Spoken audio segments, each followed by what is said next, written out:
Hello, this is David from DN Cognitive Counseling. Tonight I'm going to be talking about a question that we had on one of our videos by Val. And I hope that you liked this video and hit like. And if you didn't, please tell me why you didn't. And that if you didn't subscribe to the channel, please do. Val says, this video about Stockholm Syndrome has been very helpful to me. I was wondering if you'd be willing to do an additional video on what you would say to the abuser and the reminder that I'm safe now. I wake up every night at the same time, which is the time the abuse usually took place, as if my body remembers it, even if I'm not dreaming or thinking about it. Val, that is really a great question, and it really goes to the entire idea of what trauma is and what happens with trauma. You're absolutely right. Your body remembers trauma. We get triggered by trauma all the time.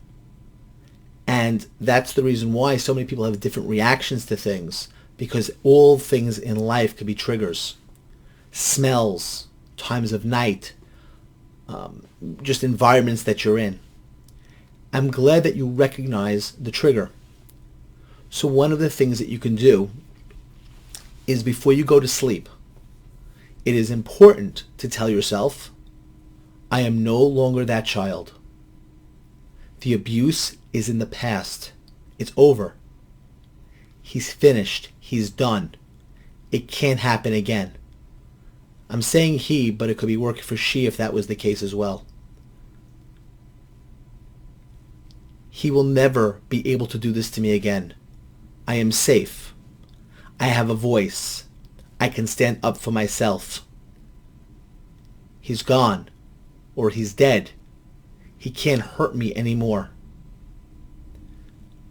It is important to remember that the abuse took place in the past to somebody who was a child and couldn't stand up for themselves. You are now an adult that has the capacity to stand up, and that nobody can do that to you. And you have the ability to rise and state emphatically, I will not accept this. It's also important to remember that that is allowing him to enter your life by opening that door. So you want to keep it shut and hold it back and say, I'm not letting you here anymore. Your days of abusing me are over. It will not happen again.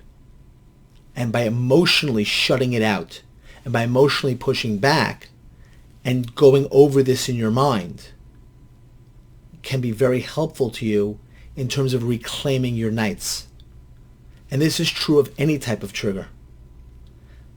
We don't need to be victims over and over after the abuse is gone. We live in a day and age where you see the effects of how one person who speaks up can change things dramatically. How a person that sets up and says, this happened or that happened, and going back in time, this is true of politicians who have been told or a story comes out about something they've done, and it just rattles and changes everything. So it's important to understand that our voices matter. And anytime there's been abuse, we need to speak up. What the abuser always wants is to shut you down. They utilize it as power. It's our little secret. It's always a constant aspect of keeping it quiet. Because once it becomes public, they lose power. They'll always lose power. Which is the reason why you need to speak about it and talk about it, even to yourself out loud, and say, I'm not allowing you to do this anymore to me. It's over. I will speak up. I will say it. And when you do, you end it. I hope this video was helpful. I hope that you'll hit like. And for those of you who have been suffering, another comforting thought is the idea that there'll be eventually divine retribution for those who have caused you harm. And they themselves will have to pay for the actions they caused, if you believe in that. Personally, I do. Whether it be karma, whether it be some sort of higher power, whatever you like to call it. I think the aspect of that idea is very helpful in terms of healing, besides the fact that I actually do believe that there is that concept.